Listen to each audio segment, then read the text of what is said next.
नमस्कार साथियों, रुद्रा क्लासेस के ऑनलाइन प्लेटफॉर्म पे आपका स्वागत है। चलिए आज की क्लास को स्टार्ट करते हैं।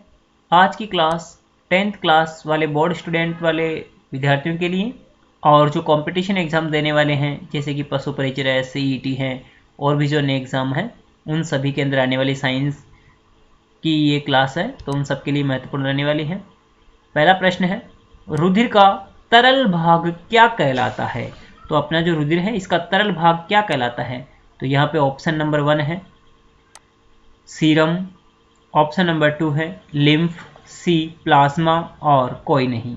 तो यहाँ पे देखिए जो रुधिर का तरल भाग होता है उसको हम प्लाज्मा कहते हैं। क्या कहते हैं? Plasma. Option number C right हो जाएगा इसका, प्लाज्मा। अगले प्रश्न की बात करें तो अगला प्रश्न है पादप हार्मोन कौन सा है? तो यहाँ पे ऑप्शन पढ़िए। पहला ऑप्शन ऑक्सिन, दूसरा ऑप्शन है जिब्रेलिन और तीसरा ऑप्शन है साइटोकाइनिन। तो यहाँ पे बेटा तीनों ही जो ऑप्शन में नाम दे रखे हैं वो तीनों ही पादप हार्मोन है, इसलिए यहाँ पे आपका आंसर बनेगा चौथा वाला उपयुक्त सभी। यानी कि यहाँ पे जो दे रखा है आपको ऑक्सिन, जिब्रेलिन और साइटोकाइनिन, ये तीनों ही पादप हार्मोन है। पादप हार्मोन मैं और बताऊं आपको, इसमें एक और होता है एब्सिसिक एसिड, है ना, एब्सिसिक अम्ल, वो और होता है, वो भी पादप हार्मोन है। और एक पादप हार्मोन और होता है जो एक गैसियस फॉर्म में रहता है जिसको इथाइलिन कहते हैं, ठीक है ना। तो इथाइलिन वो भी पादप हार्मोन है। तो इस प्रकार से ये 5 पादप हार्मोन है जो आपको याद रखने हैं। अगला प्रश्न पे चले तो अगला प्रश्न है मनुष्य में जैव प्रक्रम नियमित एवं नियंत्रित किए जाते हैं। किसके द्वारा नियमित और नियंत्रित किए जाते हैं? अपने जो जैव प्रक्रम होते हैं। जैव प्रक्रम के अंदर वो सारी क्रियाएं जाएगी जो हम अपना शरीर करता है, जैसे कि पोषण है, श्वसन है, उत्सर्जन है, ठीक है ना। तो इन सभी का नियंत्रण कौन करता है, नियमन कौन करता है? तो यहाँ पे ऑप्शन जो बन रहा है, देखते हैं ऑप्शन को। जनन एवं अंतःस्रावी तंत्र, तो जनन तंत्र नियमित नहीं करता है, इसलिए ये ऑप्शन गलत है। श्वसन एवं तंत्रिका तंत्र, श्वसन इसमें नियंत्रण नहीं करता है क्योंकि श्वसन तो खुद एक जैव प्रक्रम है। अगला अंतःस्रावी एवं पाचन तंत्र, अंतःस्रावी तो सही है लेकिन पाचन तंत्र गलत है क्योंकि पाचन तंत्र इसका नियमन नहीं करता है, इसलिए ऑप्शन भी गलत हो गया।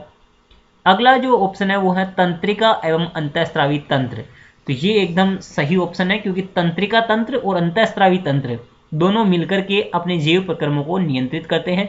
तंत्रिका तंत्र सूचनाओं को एक स्थान से दूसरे स्थान पर पहुंचाता है, जबकि अंतःस्रावी तंत्र में हार्मोन निकलते हैं और वो हार्मोन इन सभी क्रियाओं को नियंत्रित करते हैं।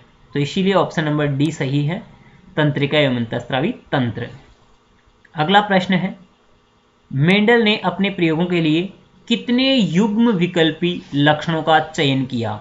तो देखो मेंडल, ग्रेगर जॉन मेंडल जो अपने प्रयोग कर रहा था, आनुवंशिकी का जनक कहते हैं इस मेंडल को, और इन्होंने जो प्रयोग किए और प्रयोग करके जो नियम बनाए वो 7 लक्षणों पे, 7 जोड़ी लक्षणों पे प्रयोग करके बनाए। मटर के पौधे पे इसने प्रयोग किए थे, तो सही आंसर बनेगा 7 जोड़ी विपर्यासी लक्षण, ऑप्शन नंबर डी सही है।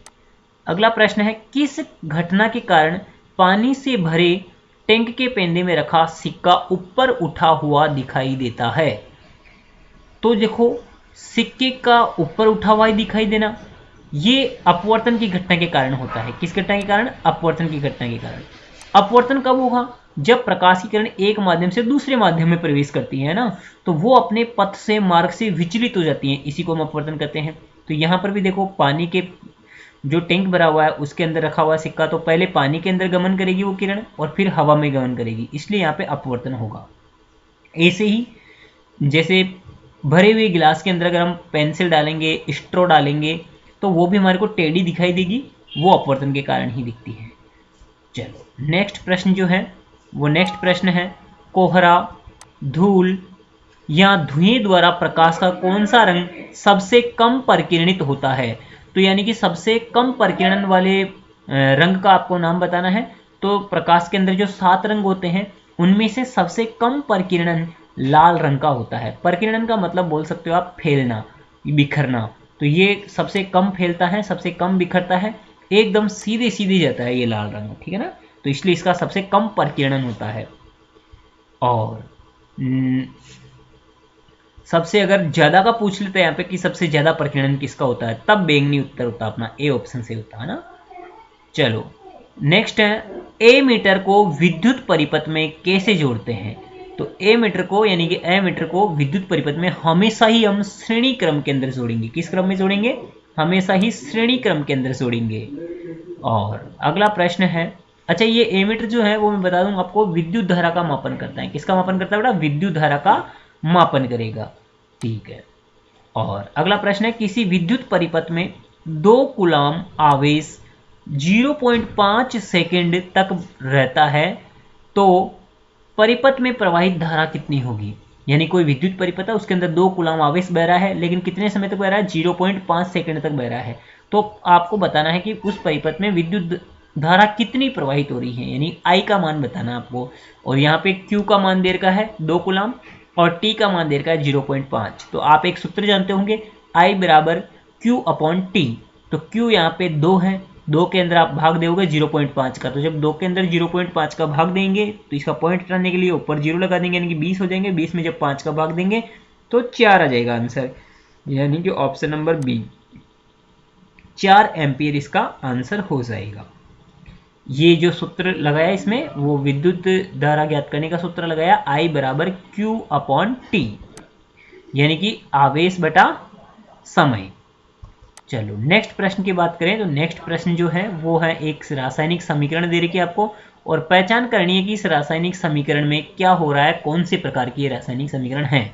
तो देखिए यहाँ पे पढ़ते हैं इसको। BaCl2 यानी कि बेरियम क्लोराइड दे रखा है, AQ लिख रखा है, AQ का मतलब एक्वेटिक जल के अंदर घुली हुई है ये, प्लस Na2SO4 ये भी एक्वेटिक है, सोडियम सल्फेट है ये, और ये भी जल के अंदर घुला हुआ है। अब जब ये दोनों ही आपस में क्रिया करते हैं तो ये बनाते हैं बेरियम सल्फेट जो कि एक सॉलिड है, ठोस है, और NaCl जो कि एक्वेटिक है, जलीय है, घुलनशील है। तो इसके अंदर आपको बताना है कि ये अभिक्रिया का कौन सा प्रकार है। तो देखो इसमें विस्थापन अभिक्रिया तो हुई है, लेकिन क्योंकि देखो बेरियम पहले क्लोरीन दोनों साथ में थे, अब बेरियम किसके साथ हो गया? सल्फेट के साथ। ठीक है। और यहाँ पे जो क्लोरीन था वो पहले बेरियम के साथ था, तो वो क्लोरीन सोडियम के साथ चला गया, यानी कि यहाँ पे विस्थापन तो हुआ है, लेकिन 2 बार विस्थापन हुआ है, तो यहाँ पे बोलेंगे हम द्विविस्थापन हुआ है। क्या हुआ है? द्विविस्थापन। तो इस प्रकार से यहाँ पे बी ऑप्शन सही रहेगा, द्विविस्थापन वाला। और नेक्स्ट प्रश्न की बात करें तो जो नेक्स्ट प्रश्न है उस नेक्स्ट प्रश्न पे चले तो ब्लीचिंग पाउडर वायु में खुला छोड़ने पर एक गैस देता है जो है, यानी कि ब्लीचिंग पाउडर जो कि CaOCl2 इसका सूत्र होता है। तो इसको जब हम वायु में खुला छोड़ देंगे, बाहर रख देंगे ऐसे ही, तो ये कार्बन डाइऑक्साइड से क्रिया करके एक गैस देता है जिसको हम क्लोरीन गैस नाम देंगे, क्योंकि उससे क्लोरीन गैस निकलेगी। क्योंकि इसके सूत्र में क्या होता है, ब्लीचिंग पाउडर का जो सूत्र होता है उसमें क्या होता है? CaOCl2, लास्ट में Cl2 आ रहा है, इसलिए इससे कौन सी गैस निकलेगी?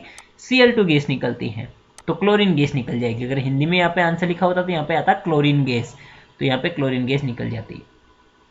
चलिए अगला प्रश्न है, उभयधर्मी ऑक्साइड का उदाहरण दीजिए। उभयधर्मी ऑक्साइड ऐसा ऑक्साइड जो अम्ल और क्षार दोनों से ही क्रिया कर लेता है, यानी कि दोनों के ही गुण दिखाता है, तो उसे हम उभयधर्मी ऑक्साइड कहेंगे। जैसे इसका जो उदाहरण है वो एल्यूमिनियम ऑक्साइड होगा। कौन सा होगा? Aluminium oxide, Al2O3, option number C सही है। तो इसका एक फिक्स एग्जाम्पल है, ये आप ऐसे ही याद रखना।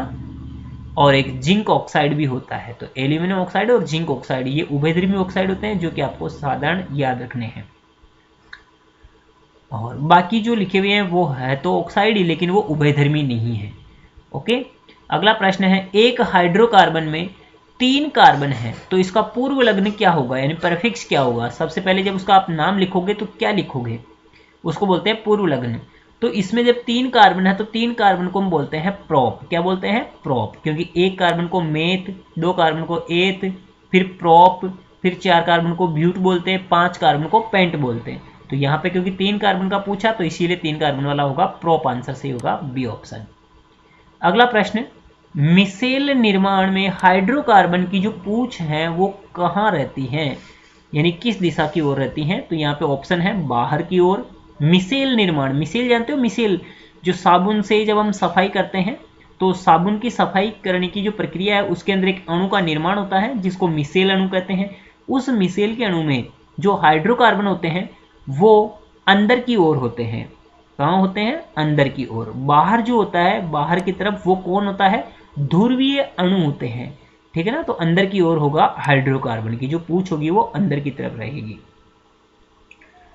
और अगले प्रश्न पे चले तो किशोरावस्था के दौरान वह परिवर्तन जो लड़कों के यौन परिपक्वता से जुड़ा हुआ रहता है, यानी कि आपको इसमें बताना है कि लड़कों के अंदर किशोरावस्था के अंदर ऐसे कौन सा परिवर्तन होता है। तो देखिए जो कि परिपक्वता से संबंधित है, यौन परिपक्वता से, तो इसके अंदर जो ऑप्शन पढ़ेंगे तो दूध के दांतों का जाना, ये नहीं होगा। लंबाई का बढ़ना, किशोरावस्था में लंबाई बढ़ती ही है, लेकिन ये यौन परिपक्वता का कोई जुड़ा हुआ नहीं है। वजन बढ़ना बढ़ता ही है, वजन भी, शरीर बढ़ेगा, विकास होगा तो। लेकिन आवाज का भारी होना, जो ऑप्शन नंबर डी है, आवाज का भारी होना, ये स्पेशल यौन परिपक्वता को बताता है किशोरावस्था के अंदर, कि भाई वो यौनिक रूप से परिपक्व हो गए हैं। चलिए अगला और लास्ट प्रश्न की बात करें तो अगला और लास्ट प्रश्न है कि एक लंबी धारावाही परिनालिका में चुंबकीय क्षेत्र की सामर्थ्य कितनी होती है, यानी कि कहाँ कैसे होती हैं, तो ये बताना आपको। जो धारावाही परिनालिका जानते हो आप, परिनालिका एक पाइप के ऊपर तार के लपेटे लेकर के बनाई गई एक परिनालिका होती है, उसके अंदर चुंबकीय क्षेत्र कैसे उत्पन्न होगा ये आपको बताना है। तो देखिए इसके अंदर जो चुंबकीय क्षेत्र बनेगा वो एक समान बनेगा। कैसा बनेगा? उस चुंबकीय क्षेत्र बिल्कुल एक समान बनेगा पूरी धारावाही परिनालिका में। तो ऑप्शन पढ़ते हैं, देखो ऑप्शन क्या है, किनारों पर अधिक और मध्य में कम, गलत ऑप्शन है पहला। दूसरा ऑप्शन है मध्य में सबसे कम होती है, गलत बात है, समान होता है। सभी बिंदुओं पर समान होती है, बिल्कुल सही ऑप्शन, कि परिनालिका के अंदर सभी बिंदुओं पर चुंबकीय जो क्षेत्र की सामर्थ्य होगी, चुंबकीय क्षेत्र होगा, वो एकदम समान होगा। तो सी ऑप्शन सही है। और डी ऑप्शन एक सिरे से दूसरे सिरे तक बढ़ जाती है, तो गलत है। ठीक है, तो इस प्रकार से आज की क्लास यहीं समाप्त होती है। और आप हमारे चैनल पे नए हो तो हमारे चैनल को, रुद्रा क्लासेस वाले चैनल को, जिस पे आप वीडियो देख रहे हो, उसको सब्सक्राइब करें और इस वीडियो को अधिक से अधिक शेयर करें। मिलते हैं नेक्स्ट क्लास में। जय हिंद, जय भारत।